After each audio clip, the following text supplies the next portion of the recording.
it's my honor tonight to introduce, for a couple opening remarks, Marlboro's longest serving mayor, who was just elected for another 2-year term, Arthur Vigent. Thank you. This is fun. This is good stuff.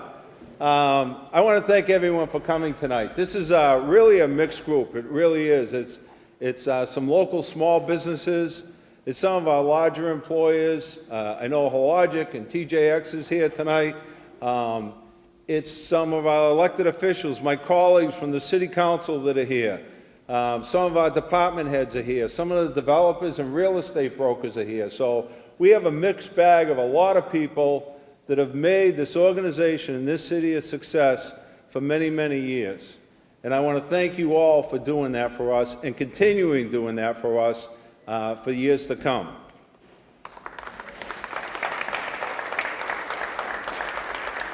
So way back when I first got on the city council, one of the first things that I was asked to do, first, former Mayor Michael Hogan's the one that actually convinced me to run for the city council just before he skipped town and went to Boston.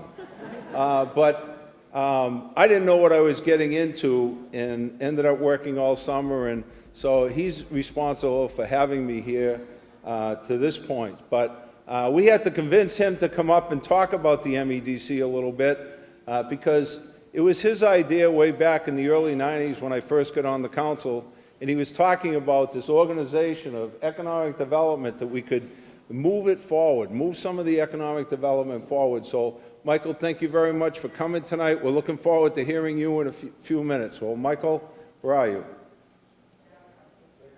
Michael Hogan's back there in the back bleachers. And then we had to really pry Arthur Bergeron to say a few words tonight. He's so shy and reserved, he has nothing good to say about the city or the organization or any of the development going on. Arthur, thank you very much for coming and helping us out tonight. And the team that we have at MEDC, led by Meredith, what more could we ask for? We got a great team in place. So with that, I'm going to give it back to Meredith. Again, thank you all very, very much for coming. Enjoy yourself tonight. And I'm going to turn it to Meredith, and she's going to show us a video that's going to show some of the things that have happened over the last few years in the city. Thank you, Mr. Mayor. So before we turn it over to former Mayor Mike Hogan and former Chair of the Board, Arthur Bergeron, we did want to show you a video. We're celebrating 15 years of success tonight, not only for MEDC, but also for the city of Marlboro. So we're going to cue the video, but before we get to that too, I just wanted to say it's been a long 18, 19, 20, I don't know, however many months it's been that we've all been kind of going again through that bad dream, but really proud of the team for everything that we've been able to accomplish over the last year and a half. Really still supporting small business in the community, but never taking our eye off the ball in terms of big business, really building Marlboro as a life science and high technology hub. We've got companies that are still looking to come to Marlboro. Marlboro's still on the map, and we really look forward to continuing to bring that message out, beyond Marlboro and attract people to come into the community. So with that, I'm not going to speak long, but we did want to show the video. We've really kind of tried to move to a digital platform, and this will show you some of what we're doing. It's just on this one TV here, so you guys want to come on up and check it out. But it gives you kind of a showcase. So during all the time of pivoting over the last 2 years, we really tried to pivot into a digital age and engage with people in a different way. So this will show you a little bit of what we're up to in terms of marketing. And with that, Jill, let's roll the clip.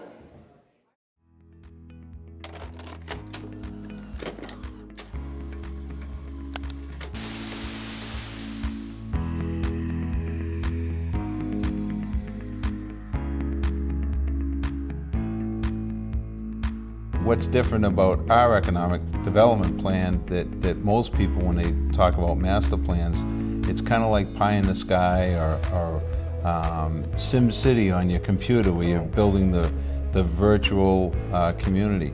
We have a goal at the end. We need to increase the value in the industrial park by $1.4 billion in the next 10 years to stabilize the residential tax rate. Do you remember when MEDC was Marlboro 2010? The year was 2006, George W. Bush was president, Twitter was launched, a gallon of gas cost $2.88, and Pirates of the Caribbean was popular in theaters. Meanwhile, in Marlboro, one of the city's largest corporate tenants, Fidelity, was beginning plans to move employees out of state. As a result, city leaders were coming together with local businesses to craft an idea around the future of economic development in Marlboro. During a press conference in early 2006, then former Mayor Michael Hogan joined then current Mayor Nancy Stevens to unveil the Marlboro 2010 initiative. The goal was to shape a vision for the city's future, including enhancing the city's image as a desirable place to live, work, visit, and invest. In May of 2007, Governor Patrick signed an act establishing the Marlboro 2010 Corporation, and with that, the MEDC was born. Within the first 4 years, Marlboro 2010 was able to raise $200,000 in support of the organization, secured a $150,000 technical assistant grant for 43D programming, and hosted the first Innovation Summit. But with 2010 quickly approaching, it was clear that Marlboro 2010 needed to look beyond the original scope. In 2011 alone, the award-winning master plan was developed, charging the organization with filling empty commercial space, encouraging innovative companies, developing Marlboro as a high-technology and life science hub, improving quality of life for both residents and businesses, focusing attention on transportation issues, identifying Marlboro as a business-friendly city, and organic growth. A new name for the organization was adopted, MEDC's longest-serving staff member was hired, a new logo and website was created, and the City Council approved the 2% hotel tax increase, shifting the organization from membership-based to city-funded. Between 2012 and 2016, both the Hotel and Restaurant Associations were established. The Downtown Cultural District was recognized. Special Olympics of Massachusetts moved their Tournament of Champions to Marlboro. The first Marlboro Works job fair took place. Visit Marlboro was created, the local option meals tax was adopted by the City Council, and the Dine Local campaign was launched, leading to the city's first turf field being installed. Business attraction efforts ramped up while the city received platinum-level bio-ready status through MassBio. The City Council approved the Results Way Mixed-Use Overlay District, leading to the development of Marlboro Hills Business Park. Quest Diagnostics and GE Healthcare relocated to Marlboro, and Boston Scientific announced major expansion plans in the city. The City Council approved $100,000 towards the creation and implementation of the Marlboro Area Community Loan Fund, a partnership with DCU, Main Street Bank, St. Mary's, and Avidia Bank, which also led to the development of the MEDC Toolbox, providing grants to small and mid-sized companies looking to choose Marlboro as their home. During that same time period, the downtown was undergoing a major rezoning and beautification effort. A feasibility study was conducted for the Walker Building. The Think Marlboro branding campaign was developed. MEDC launched a blade sign program for downtown businesses, and together with the Marlboro Savings Bank opened the Pocket Park along Main Street for residents and local employees to enjoy. Between 2017 and 2021, the Hospitality and Recreation Mixed-Use Overlay District was approved, leading to the opening of the Apex Center of New England. The Sports Center added 2 new rinks, becoming the world's largest indoor skating facility, and with the help of a nationwide search for a brewery, we welcomed both Flying Dreams and Lost Shoe to the downtown district. We embarked on an exclusive partnership with the Phantom Gourmet, leading to the Fix Burger Bar opening their doors in Marlboro. Launched a bike share program for both residents and employees to enjoy. Worked with the DPW and Historical Society to bring the state's very first museum in the streets to Marlboro, and produced food and fun guides showcasing all of the various dining and entertainment options available in the city. We also continue to strengthen our relationships with various state partners through Team Massachusetts, attending various trade shows, conferences, and events nationwide to build Marlboro as a life sciences and high-tech hub in the Commonwealth. We launched a commuter shuttle to help close the last mile gap and welcomed companies such as Allegro, Candela, Cytiva, and Repligen, along with many more, while other companies such as IPG Photonics continue to grow in the city. We held the first Marlboro Food Truck Festival and were able to grow the event to eventually include arts, live music, entertainment, and community groups. MEDC launched our very first live, work, play, and doing business promotional videos, worked with city departments to create the citywide Exceeding Expectations branding and positioning statement, hosted a future brainstorming session, and introduced a new logo for MEDC. The City Council passed new zoning for the French Hill neighborhood along Route 20 East, and opportunity zones were designated in Marlboro. The city also provided funding for MEDC to purchase land at the corner of Lincoln and Mechanic Street to attract a future development project. Over the last 5 years, we have prioritized strengthening our school-to-business partnerships to help build the workforce pipeline through programs such as work-based learning with a focus on STEM-related curriculums. And specifically, during the pandemic, we worked to offer mentorship and direct connections for students with our business leaders through various digital platforms. Most recently, MEDC launched a live video podcast welcoming guests from around the Commonwealth to join us in an ongoing conversation about our city and the importance of economic development. We assisted restaurants to establish outdoor dining, expanded on the Dine Local campaign by creating the Be Local campaign, provided $130,000 to small businesses during the pandemic, and at the same time, we welcomed BJ's to the community. Over those 15 years, Marlboro has received $12.3 million in MassWorks grant funding, filled over 2 million square feet of space through new move-ins or expansions, loaned or granted over $415,000 to small businesses, joined Mayor Vigent for close to 400 company visits. The MEDC has hosted 12 job fairs, been led by 7 executive directors, with 14 team members, has had 4 board chairs, and 82 board members that have played a significant role in shaping the organization. And probably the most exciting thing? Wait, let's roll that clip again. We have a goal at the end. We need to increase the value in the industrial park by $1.4 billion in the next 10 years to stabilize the residential tax rate. You'll be happy to hear, over the last 10 years, we met the goal and have increased the value by $1.4 billion in Marlboro, helping to stabilize the residential tax base. On behalf of the MEDC team, we would like to thank Marlboro's leadership, the City Council, our business community, and everyone that has played an integral part in making MEDC what it is today. We appreciate your support, guidance over the years, and encouragement to continue moving Marlboro forward.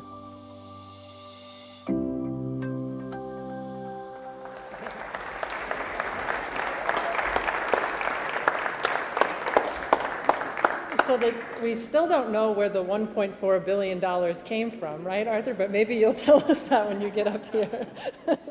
So with that, it's my pleasure to introduce our 2 guest speakers, former Mayor Michael Hogan and Arthur Bergeron, former chair. And while they come up, we did also just want to mention that Nancy Stevens, former Mayor Nancy Stevens, was also going to be with us here tonight, but not feeling too well, so we'll think of her as well. So, thanks.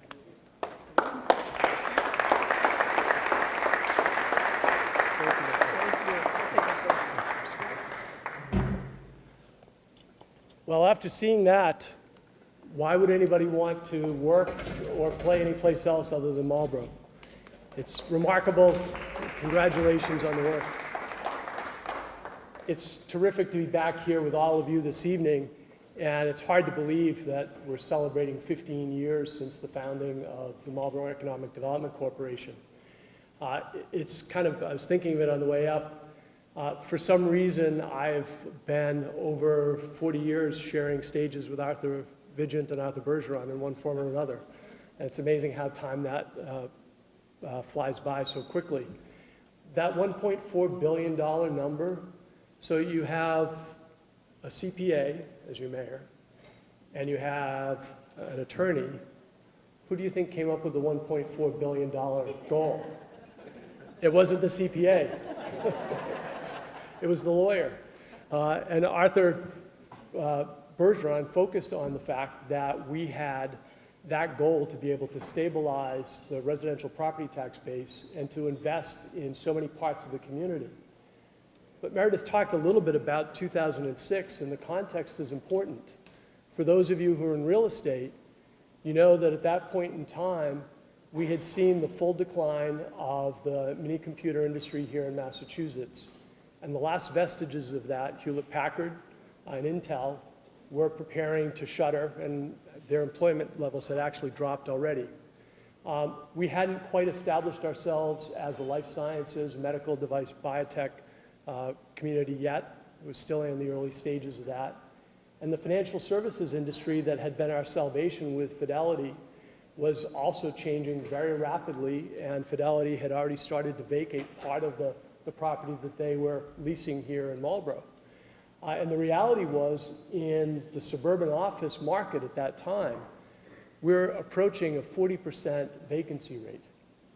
And rents in 2006 in the industrial park were at 1996 levels and declining.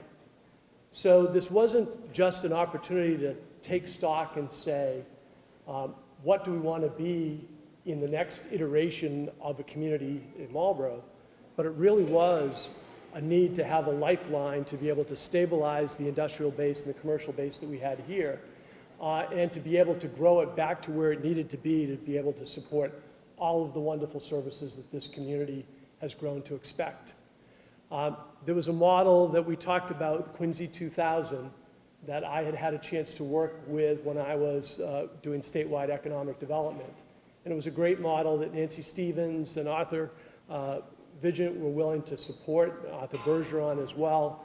Many of you in this room went with us around the community with hat in hand, asking people to write checks to support it. Arthur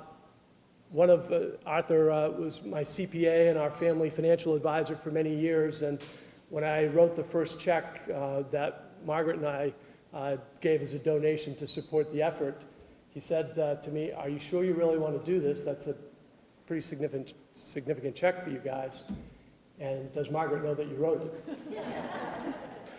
But there are many of us who wrote personal checks and business checks because we believed that we needed to make that investment in our community. And one of the elements that was an important part of it too, to me personally, was the historic Marlboro that was part of that initial effort. Walter Bonin was involved in it, Bob McCabe, and my uncle Bob Kane, to celebrate the fact that this just isn't a suburban community. It's not Burlington, where 128 created this great big industrial technology mecca, but it's a community with great historic roots and bones and buildings. And we wanted to celebrate that and preserve that and find ways to incorporate that into our future vision as well. And so sometimes as we focus on the Apex Center or others, the history that we have here is really essential about what sets Marlboro apart from other communities. Before turning it over to Arthur Bergeron, who will be much more eloquent and much funnier than I have a couple of favorites that weren't on the clip. The first and very foremost one that took a little bit of time with then Councilor Vigent was Bobby Bouvier's hot dog truck on Lakeside Avenue. And for many of you who are locals who grew up, one of the things that we talked about in the first couple of meetings at Marlboro 2010 was gateway districts and hinge blocks really set the tone for the community. And I remember having the conversation with Arthur when Bobby Bouvier's hot dog truck that was parked on Lakeside Avenue by Lake Williams was no longer going to be viable. I said, do you want the next hot dog truck operator to be the first impression that people get when they drive into the downtown of the city? And Arthur worked with Nancy, I think, to use some funds out of free cash to buy that land and restore it and landscape it so that you have that great arrival where you see the courthouse and the lake and that open space as part of it. Secondly, Rick Lombardi and the Vin Bin and the fire station. You know, for 15 years after we built the new fire station, that building sat empty, almost like a vacant, empty promise of what could be. And the fact that we were able to get that redevelopment to happen and that Rick and Julie were able to move into that space, that's where they belonged from the beginning. What a great draw for that part of the city, but for all of us, and the fact that they've been able to grow their business as well.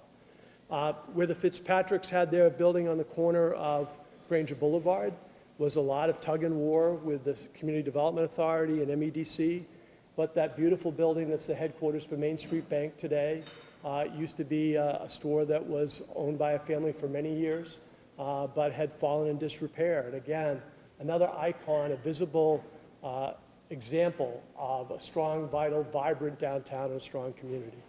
And finally, one of the probably most uncomfortable things that Marlboro did in terms of zoning, but one of the most important things, I think, in terms of setting the stage for this next chapter is Marlboro Hills.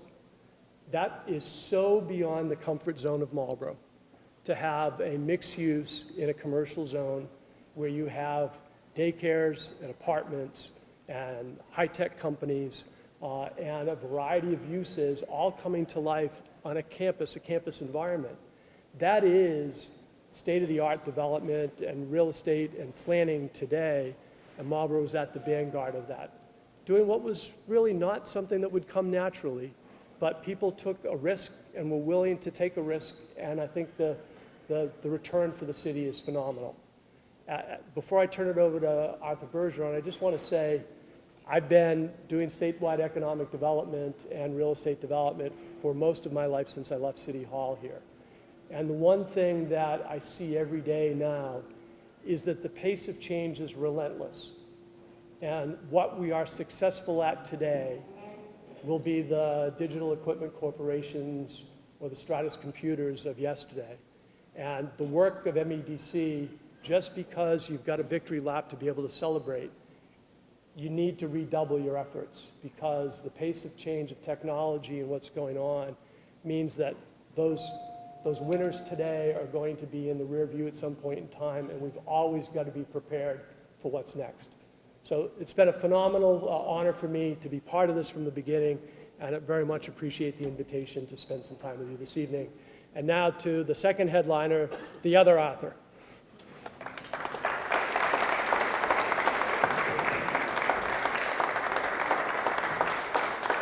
So there is like nothing worse than having to speak after Michael Hogan. You know, I mean, the guy is just like eloquent. He always says, oh yeah, you know, I'm not that eloquent. Yeah, he's really eloquent. So, and Mike was the visionary who really thought this up, you know. And so I don't want to talk about vision. I figure I'd tell you a story. So, so I became the chair in 2010. There have now been 4 chairs of MEDC. Mike was the first. I was the second. Is Richard here? I didn't see Richard Tominik. Is Richard? Not feeling good. Oh, not feeling good. Because I'm going to mention Richard tonight, and then your current chair is just unbelievable. She's just like unbelievable. But I won't go there. So I'm just going to tell you a story. So 2010, I was on the board, and the business had been going. The nonprofit had been going for about 4 years, and we've been getting corporate contributions, but they were lagging. You know, and we had a part-time executive director, and he was spending all of his time trying to raise the money to pay his salary. And Mike was leaving as the chair because he'd been in for 4 years. And so I got a call, I think from Arthur, right, who said, so we want to, we really need another chair, because I was on the board. We really need another chair. Do you want to be the chair? And I said, no. I said, you really want to, I won't go through names, but I said, you really want to talk to so-and-so? He's on the, oh, we already asked him. Oh, well, in that case, you really want to talk to so-and-so? Oh, we asked her too. So I was like the 4th choice, right? Because they had run out of folks, and so I came in, and so this was early or mid-2010, and I had just moved to this large law firm called Myrick O'Connell, and so one of the first meetings I said, so we got to try to figure out a way to kind of juice up these corporate contributions, right? Because Richard Tominik had this idea about having the city do this meals tax and have some of the funds, do a rooms tax and have some of the funds then go to MEDC. But I said, Richard, that's just stupid. They're never going to do this. Never, never, never. But so we got to try to figure out how to get these corporate contributions. So I had this idea. I said, so we'll do this thing. We'll call it an innovation summit. And we'll invite all these businesses. And that way, they'll get to see that we're like relevant, because we'll invite the city councilors, and they'll be there, and some of these businesses will get to like meet each other, right? So that's what we did. And so I went to Myrick O'Connell, I went to my guys, and I said, because MEDC had no money, we had no money, right? So I said, so would you finance this? I mean, we figured $10,000 to do this event.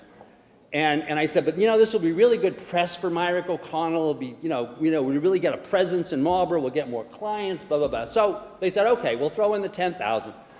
They didn't know me yet.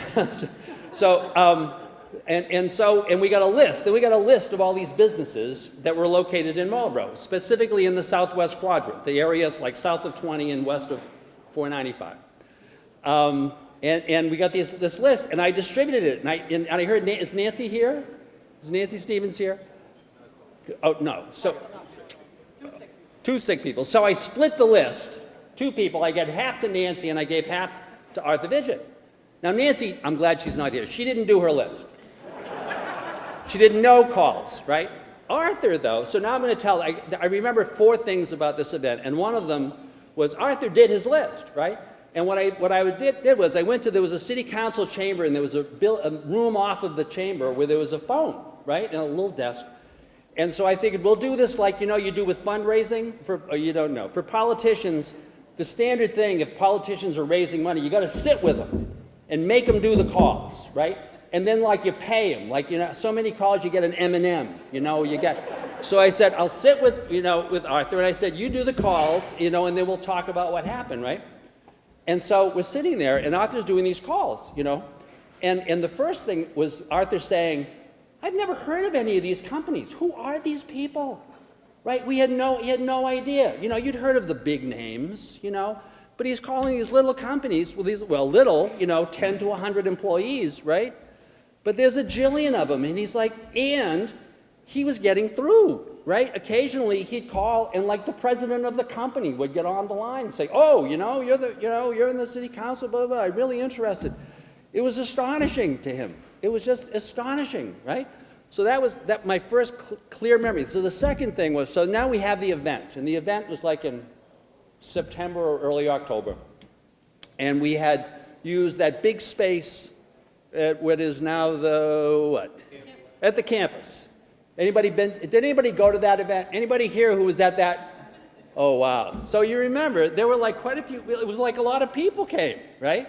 And all the counselors came, right? And there were a ton of business people, and they were sitting in tables, there were a couple hundred people, and they were chatting and stuff, and it was just this wonderful event. So I remember 3 things about that day. The first thing was, I was preparing my opening remarks, and so I went over to West Tuttle, and I said to Wes, I said, because I had always driven by the New England Sports Center, and it's like, oh, it seems to be a lot of hockey players here, But I said, but Richard had said to me, he said, they bring in a lot of business, right? So I said to Wes, I said, so, give me an estimate. I said, how many room nights, right, in the hotels get generated by this place? And he said, last year, 28,000. I said, 28,000? Right? It's just this gigantic, unconceivable number, which is one of the reasons why MEDC has ever since, focused on the care and feeding of the New England Sports Center and on the hospitality industry, right? So there was that memory. And then we had the event, and it went well, and at the end, we were talking with, there was a person there from the MOB, the Mass Office of Business, what was then the Mass Office of Business Development. I don't know if it's called something different now, right? And so we were taking kind of questions and answers, And so I asked him, I said, so we're trying to do this right, but we made all this up, So tell us how other people do this, people who have really been doing this. And the guy said, we've never seen anything like this before. He said, this was really something. We've really never seen anything like this before. So that the third thing that I remember, though, was Arthur at the end of the thing saying, that idea that Richard had about the rooms, the rooms tax? He said, I'm going to propose that at the next meeting at the city council. So in terms of my goals for the event, which was to raise extra corporate money to keep paying the bills, it was a complete failure. I bet over the next year, we never even covered the $10,000 that, like, Myrick O'Connell threw in, right? In terms of Myrick's goals, it was also a complete failure. We got no clients out of this. It was just, so I never asked them for any more money, for any of this stuff. In terms of the MEDC, though, something really magic happened at that meeting, because the businessmen talked to the counselors, and the counselors really get interested, and Arthur proposed this, and all the counselors supported it, except Mike Ossing, but we won't open that wound. And the rest kind of is history. So to me, I would just suggest that in terms of the organization, the moral of the story is, if you think that there's something really good, and Mike thought that this was a really good idea, and I remember originally when he proposed it going, I don't know. But, he tried it, and it was hard, and it limped along, and we tried it, and then we tried some other stuff, but I think we were always open to where things could go. And the reason why I mention that is I saw some of the pictures, and I get to go to the MEDC board meetings as an emeritus chairman, right? I can't vote. You should know I can't, but I can see these new things, and I think especially the initiative involved in education, some of the hospitality initiatives. I think you got to stay open to this stuff, right? As Michael said, today's world. I mean, you know, $1.4 billion. We actually found the money, but you know, guess what? To keep the tax rate steady for the next 10 years, you need another like $1.5 billion, you know? So you got to keep moving, and you got to keep open. So anyway, thank you very much.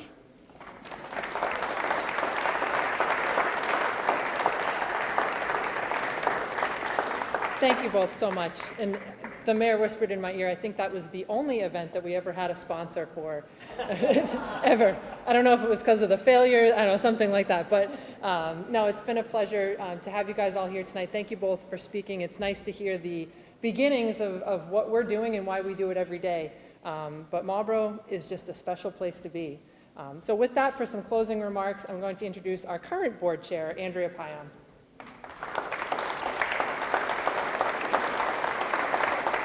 So how do you follow Arthur Bergeron, right? Like I should just go home right now. There's no way that I can kind of compete with that. But thank you all for being here tonight. We're so lucky to have this turnout in November, post-COVID. Look at all these people here out face-to-face, not on Zoom, not on Teams, but here live and in person. So we appreciate all of your support as well. So thank you for being here tonight. And I really need to thank the mayor for his vision for this. I need to thank the city council and all the councilors that are here with us tonight. We really appreciate your time, your effort, all the things you do supporting MEDC and the city and our initiatives for growing this wonderful city and making it a place where we can live, work, play, and invest in this city. There's a lot of brokers here. We appreciate your help and support. We've got board members here, and I'd like to take a moment to call you all out. And if I miss anybody, please yell at me. But Dave Walton and Greg Matrakis, Brian Douglas is in the back. I saw Joe Santos. I saw Brian Bouvier. We've got Mike Ossing. We've got Ellen Carlucci from the hospital. So thank you all for being here. They really do a yeoman's amount of work, which is really appreciated by everybody. So thank you. And our host tonight, thank you. So Richard Tominick isn't here tonight, but look at this place. Have you been here before? 2 years ago, this place looked drastically different. So this is a $16 million investment that looks beautiful in our city, and really what they've done to host us tonight. So appreciative to Richard and his staff. He couldn't be here, but we're in great hands. We've got a ton of people here from the hotel, so congratulations to everybody here at the Embassy Suites. They are number 15 out of over 250 hotels, and they bring the scores for cleanliness, for service, customer satisfaction. This is really a gem in our cap here in Marlboro, so we're lucky to have them. And more importantly, they're sponsoring the bar. So thank you to the Embassy Suites. So that's huge. And then lastly, I just want to thank our team, right? We couldn't be here where we are right now today and with the plans for the future without Meredith, without Linda, with the longest serving, with Lindsay, and with April. What a dream team we're lucky to have working for us and supporting this city with their vision, with their energy, with their ability to switch gears on a moment's notice. This morning we had an executive committee meeting and like 4 new ideas came up that were total like turn into left field kind of things. And they went, sure, no, that sounds great. We'd love to do that. So we're really lucky that their open-mindedness to help us continue to grow the city and the programs that we're focused on and the ideas that are coming to the table to help them continue to grow us into the future. So more importantly now, enjoy the rest of your evening and thank you for coming.